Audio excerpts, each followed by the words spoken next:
प्रिय विद्यार्थियों, नमस्ते। आज का हमारा अध्याय है गिरिजा कुमार माथुर जी की कविता छाया मत छूना। 7वां अध्याय आज हम पढ़ेंगे। आइए इससे पूर्व हम इनका जीवन परिचय जान लेते हैं। गिरिजा कुमार माथुर का जन्म 1918 में गुना मध्य प्रदेश में हुआ। प्रारंभिक शिक्षा अर्थात शुरुआती शिक्षा झांसी उत्तर प्रदेश में ग्रहण करने के बाद उन्होंने एमए अंग्रेजी व एलएलबी कानून की उपाधि लखनऊ से अर्जित की। शुरू में कुछ समय तक वकालत की, बाद में आकाशवाणी और दूरदर्शन में कार्यरत हुए। उनका निधन 1994 में हुआ। गिरिजा कुमार माथुर की प्रमुख रचनाएं हैं नाश और निर्माण, धूप के धान, शिलापंख चमकीले, भीतरी नदी की यात्रा, ये इनके काव्य संग्रह हैं। जन्म कैद नाटक है और नई कविता सीमाएं और संभावनाएं इनकी आलोचनात्मक कृति है। नई कविता के कवि के नाम से जाने जाते हैं गिरिजा कुमार माथुर जी। गिरिजा कुमार माथुर रोमानी मिजाज के कवि माने जाते हैं। वे विषय की मौलिकता के पक्षधर तो हैं, परंतु शिल्प की विलक्षणता को नज़रअंदाज करके नहीं। चित्र को अधिक स्पष्ट करने के लिए वे वातावरण के रंग को भरते हैं। वे मुक्त छंद में ध्वनि साम्य के प्रयोग के कारण तुक के बिना भी कविता में संगीतात्मकता संभव कर सके हैं। अर्थात मुक्त छंद में कोई छंदबद्ध रचना नहीं है, मुक्त छंद में भी वो कविता में संगीत डाल देते हैं। भाषा के दो रंग उनकी कविताओं में मौजूद हैं। वे जहाँ रोमानी कविताओं में छोटी छोटी ध्वनि वाले बोल चाल के शब्दों का प्रयोग करते हैं, वहीं क्लासिक मिजाज की कविताओं में लंबी और गंभीर ध्वनि वाले शब्दों को तरजीह देते हैं, जगह देते हैं। इनकी यहाँ कविता है छाया मत छूना। छाया क्या है? छाया होती है परछाई, अर्थात जो समय गुजर चुका है, जो सुख से भरा हुआ समय जो गुजर चुका है और उसको अब हम याद करें वर्तमान के दुख के कारण, क्योंकि इस समय हम दुखी हैं, तो हम दुख से दूर भागेंगे और क्या करेंगे, विगत जो सुख थे उनको याद करेंगे। लेकिन जब ऐसा करेंगे तो वर्तमान जो दुख है वो और भी अधिक गहरा बढ़ जाएगा। आइए परिचय जान लेते हैं कविता का। छाया मत छूना कविता के माध्यम से कवि ये कहना चाहता है कि जीवन में सुख और दुख दोनों की उपस्थिति है। विगत के सुख को याद करके अर्थात गुजरे हुए सुख को याद करके वर्तमान के दुख को और गहरा करना तर्कसंगत नहीं है। कवि के शब्दों में इससे दुख दूना हो जाता है, अर्थात दो गुना हो जाता है। विगत की सुखद काल्पनिकता से चिपके रहकर वर्तमान से पलायन की अपेक्षा कठिन यथार्थ से रूबरू होना ही जीवन की प्राथमिकता होनी चाहिए। कविता अतीत की स्मृतियों को भूल और वर्तमान का सामना करके भविष्य का वर्ण करने का संदेश देती है। वह यह बताती है कि जीवन के सत्य को छोड़कर उसकी छायाओं से भ्रमित रहना जीवन की कठोर वास्तविकता से दूर रहना है। कविता में रोमानी भावबोध की अभिव्यक्ति देखी जा सकती है। रोमानी भावबोध क्या है? ये रोमानियत है, आगे बढ़ने की ओर, अर्थात अग्रसर बढ़ते जाना अपनी धुन पर सवार होकर के, इसको रोमानी भावबोध कहते हैं। आइए कविता की ओर चलते हैं। पाठ 7 छाया मत छूना। छाया मत छूना मन होगा दुख दूना। जीवन में है सुरंग सुधियाँ सुहावनी। छवियों की चित्रगंध फैली मन भावनी। तन सुगंध शेष रही बीत गई यामिनी। कुंतल के फूलों की याद बनी चांदनी। भूली सी एक छुअन बनता हर जीवित क्षण। छाया मत छूना मन होगा दुख दूना। शब्दार्थ देखते हैं। छाया क्या है? छाया है परछाई। दूना अर्थात दो गुना। सुरंग होता है रंग बिरंगी। रंग बिरंगी अर्थात सुरंग। सुधियाँ होती हैं यादें। सुहावनी, सुहावनी आनंद देने वाली।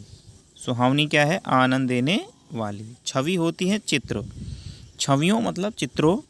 चित्रगंध, चित्र की याद के साथ साथ उसके आसपास की सभी चीज़ों की गंध का अनुभव करना, अर्थात ऐसे चित्र जिनसे हमें सुगंध का एहसास होता है। मनभावनी, मन को लुभाने वाली। यामिनी होती है तारों भरी चांदनी रात। यामिनी, तारों भरी चांदनी रात।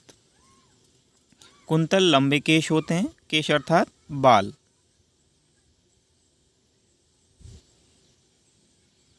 भावार्थ करते हैं।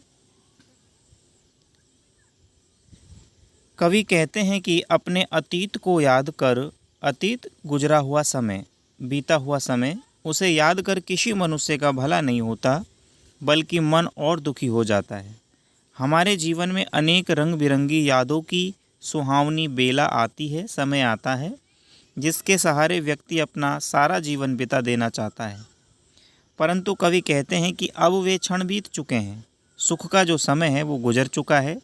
भले ही उनकी खुशबू चारों ओर फैली हुई है, सुख के वो दिन हमें याद आ रहे हैं, परंतु अब वह चांदनी रात समाप्त हो चुकी है।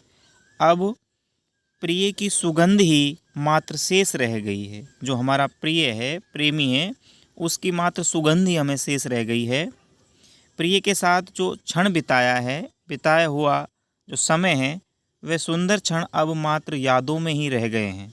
वे कहते हैं कि अब उन्हें याद करने से हमें सिर्फ दुख ही मिलेगा, वे पल वापस नहीं आएंगे। अर्थात जो भी हमारा सुख से भरा लबरेज जो समय था वो बीत चुका है। वर्तमान में इस समय हमारे पास दुख हैं, तो हम उस दुख से बचने के लिए वापस पीछे जा रहे हैं और उन सुख के दिनों को याद कर रहे हैं। लेकिन ऐसा करने से कुछ नहीं होगा। ऐसा करने से होगा ये कि जो हमारा वर्तमान दुख है वो और भी ज़्यादा दुगना हमें दुखी करेगा। तो हमें बीते हुए सुख के दिनों को याद नहीं करना चाहिए, उस छाया को, उस परछाई को नहीं छूना चाहिए। अगली पंक्तियां हैं। यश है यान वैभव है, मान है न सरमाया, जितना ही दौड़ा तू उतना ही भरमाया। सरमाया होती है पूंजी, दौलत, धन दौलत। प्रभुता का शरण बिंब केवल मृग तृष्णा है, हर चंद्रिका में छिपी एक रात कृष्णा है। जो है यथार्थ कठिन उसका तू, उसका कर पूजन, छाया मत छूना, मन होगा दुख दूना। एक बार शब्दार्थ देखते हैं। यश होता है प्रसिद्धि, सरमाया पूंजी, भरमाया भ्रम में डाला, प्रभुता बड़प्पन। प्रभुता का शरणबिंब अर्थात बड़प्पन का एहसास। मृग तृष्णा क्या है? हरिण की प्यास है। जब रेगिस्तान होता है, कड़ी धूप होती है, तो वहाँ रेत जो है वो जल का आभास कराती है। अर्थात कड़ी धूप में रेतीले मैदानों में जल के होने का एहसास होना मृग तृष्णा कहलाता है।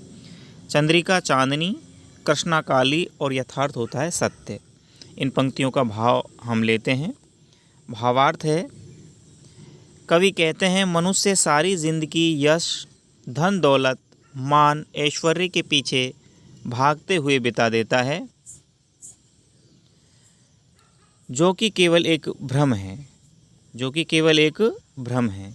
कवि कहते हैं कि ये ठीक उसी प्रकार है जैसे रेगिस्तान में जो हिरण पशु है वो पानी की तलाश में भटकता रहता है, परंतु दूर कहीं सूर्य की किरणों के द्वारा उत्पन्न हुए जल के आभास से वह ठगा जाता है, अर्थात भ्रमित होता है। वह कहते हैं कि हम जितना मान सम्मान, संपत्ति की चाह रखते हैं, करते हैं, उतना ही हमारी चाहत इसके प्रति और बढ़ती जाती है और इसका कोई अंत नहीं है। जिस तरह हर चांदनी रात के बाद अमावस्या काली रात आती है, उसी तरह सुख दुख का पहिया सदा निरंतर चलता रहता है। इसीलिए कवि हमें धरातल पर जीने की सलाह देते हैं, सच्चाई को स्वीकारने में ही हमारी भलाई है, वरना अतीत के सुखों की यादों में हम वर्तमान के दुखों को बढ़ा लेंगे। जो वर्तमान में मौजूद दुख हैं उनको और भी अधिक बढ़ा लेंगे। तो हमें वर्तमान में जीना चाहिए, विचलित नहीं होना चाहिए। अगली पंक्तियों में क्या कहा है? दुविधा हत साहस है, दिखता है पथ नहीं, देह सुखी हो पर मन के दुख का अंत नहीं। दुख है न चांद खिला शरद रात आने पर, क्या हुआ जो खिला फूल रंग बसंत रस बसंत जाने पर। जौन मिला भूल उसे कर तू भविष्य वर्ण, छाया मत छूना होगा मन, मन होगा दुख दूना। शब्दार्थ है दुविधाहत होता है असमंजस में होना, दुविधा में दोनों गए माया मिली न राम, तो द्वैध भाव। पंथ होता है राह मार्ग। शरद एक ऋतु का नाम है, शरद ऋतु। रस बसंत क्या है? रस से भरपूर मत वाली वसंत ऋतु, जिसको ऋतुराज भी कहा है। वर्ण होता है चुनना, चयन करना। भावार्थ है, कवि कहता है कि मनुष्य सदा दुविधा में फंसा रहता है, जिसके कारण उसे कोई रास्ता नहीं सूझता और वह अधिक निराश हो जाता है। जीवन में उसे जो कुछ उसे मिलता है उससे उसकी शारीरिक सुख तो मिल जाता है, परंतु मन संतुष्ट नहीं हो पाता। जिस प्रकार शरद पूर्णिमा की रात को चांद न निकले तो शरद पूर्णिमा का सारा सौंदर्य और महत्व समाप्त हो जाता है। अर्थात शरद की पूर्णिमा हो और उस दिन हमें सुख से भरा हुआ वो चांद दिखाई ना दे, तो सुख के समय में यदि हमें सुख ना मिले और सुख ना मिले तो वो फीका पड़ जाता है। उसी प्रकार अगर मनुष्य को जीवन में सुख संपदा नहीं मिली तो इसका दुख उसे जीवन भर सताता है। जैसे वसंत ऋतु में फूल ने खिलें तो वह निश्चित ही मतवाली और सुखदायी ना होगी, वैसे ही मनुष्य को अगर अतीत में जो कुछ उसे मिलना चाहिए था वह न मिले तो वह उदास हो जाता है। इसीलिए उन्हें भूलना ही बेहतर है। मानो हमारे अतीत में सुख थे ही नहीं, दुख भरा जीवन था, तो उस दुख भरे जीवन को भला कौन याद करना चाहेगा और करेगा भी तो सुख के समय क्यों करेगा। या अधिक सुख है तो थोड़ा सा वो झलक मात्र देखेगा कि मेरा अतीत जो है बड़ा दुखदाई था, वर्तमान में तो मेरे पास खूब आनंद है, मौज है। लेकिन वर्तमान में दुख है तो अब सुख की तरफ वो भागेगा, क्योंकि दुख जो है वो सहन नहीं हो पाता है, छटपटाहट दुख में होती है। अभ्यास प्रश्न, आइए इन अभ्यास प्रश्नों को कर लेते हैं। कवि ने कठिन यथार्थ के पूजन की बात क्यों कही है? कवि ने कठिन यथार्थ के पूजन की बात क्यों कही है? अर्थात जो यथार्थ है ना, वास्तविक वर्तमान जो है वो कठिन है, उसका हमें सम्मान करना है, पूजन करना है। उत्तर है, कवि ने कठिन यथार्थ के पूजन की बात इसलिए कही है क्योंकि यही सत्य है। भूली बिसरी यादें या भविष्य के सपने मनुष्य को दुखी ही करते हैं, किसी मंजिल तक नहीं ले जाते। मनुष्य को आखिर में वास्तविक सच का सामना करना ही पड़ता है, इसलिए उसे पूजन यानी ग्रहण करना चाहिए। बीती ताही विशारदे, अर्थात जो समय गुजर चुका है उसे हमें छोड़ देना चाहिए, उससे लिपटे ना रहना चाहिए। अगला प्रश्न है, भाव स्पष्ट हमें करना है। प्रभुता का शरण बिंब केवल मृग तृष्णा है, हर चंद्रिका में छिपी एक रात कृष्णा है। बड़प्पन का एहसास यानी महान होने का सुख एक झूठा आभास है। जिस तरह हिरण रेगिस्तान में पानी की आस में सूर्य की किरणों की चमक को जल मान के उसके पीछे भटकते रहता है, बड़प्पन का एहसास भी ऐसा ही है। जिस तरह हर चांदनी रात के बाद अमावस्या की काली रात आती है, उसी तरह जीवन में सुख दुख भी आते जाते रहते हैं। इस सत्य को हमें स्वीकार करना चाहिए। सुख है तो दुख आएगा, दुख है तो सुख आएगा, ये तो क्रम है, चलता रहेगा। हमें इनमें विचलित नहीं होना चाहिए। तीसरा प्रश्न है, छाया शब्द यहाँ किस संदर्भ में प्रयुक्त हुआ है? कवि ने उसे छूने के लिए मना क्यों किया है? छाया को छूने के लिए मना किया है। छाया शब्द यहाँ स्मृतियों के स्मरण के संदर्भ में प्रयुक्त हुआ है, यादों के संदर्भ में। हमारे जीवन में सुख और दुख आते जाते रहते हैं।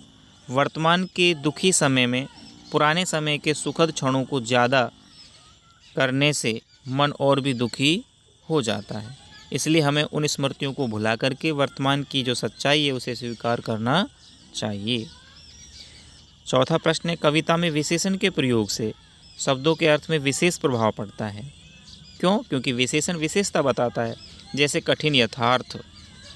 कठिन यथार्थ कविता में आए ऐसे अन्य उदाहरण छांट कर लिखिए और यह भी लिखिए कि इससे शब्दों के अर्थ में क्या विशिष्टता पैदा हुई। उत्तर देखते हैं। एक शब्द आया था दुख दूना। यहाँ दुख दूना में दूना विशेषण है। ये शब्द, इस शब्द के द्वारा दुख की अधिकता व्यक्त की गई है, अर्थात दुख जो है और भी दुगना हो गया है। दूसरा शब्द है जीवित क्षण। यहाँ जीवित विशेषण है। शब्द के द्वारा क्षण को चलायमान अर्थात उसके जीवंत होने को दिखाया गया है।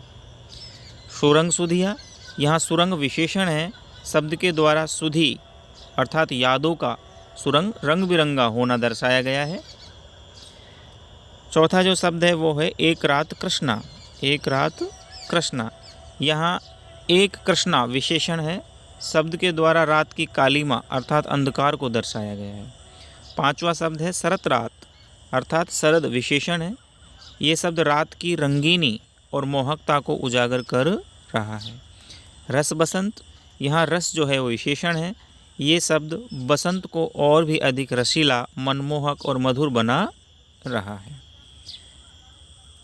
अगला पांचवा प्रश्न है, मृग तृष्णा किसे कहते हैं? कविता में इसका प्रयोग किस अर्थ में हुआ है? तो आइए मृग तृष्णा को समझिए। रेगिस्तान में गर्मी का मौसम होता है, तो गर्मी की चिलचिलाती धूप में रेगिस्तान में दूर सूर्य की किरणों के द्वारा उत्पन्न जो चमक है उसमें पानी होने का एहसास होता है, परंतु वहाँ पर कुछ नहीं होता। हरिण दौड़ लगाता है और फिर रुकता है, देखता है तो फिर पानी दिखाई देता है, फिर दौड़ता है, तो प्यासा ही वो रेगिस्तान में अपने प्राण दे देता है, लेकिन उसे पानी पीने के लिए नहीं मिलता है। तो इस भ्रम की स्थिति को मृग तृष्णा कहा जाता है।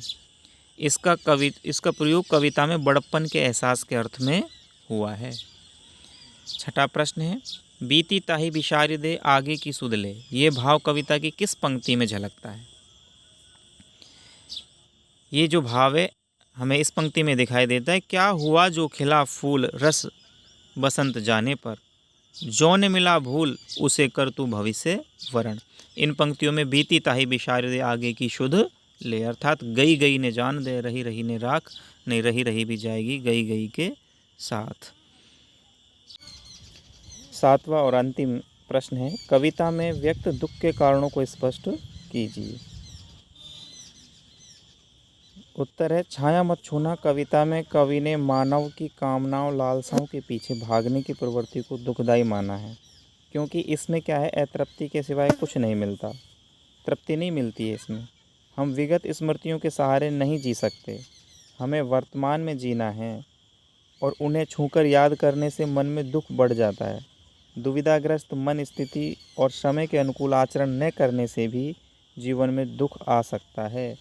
इसीलिए व्यक्ति प्रभुता या बड़प्पन में उलझकर स्वयं को दुखी करता है, तो हमें ऐसा नहीं करना चाहिए।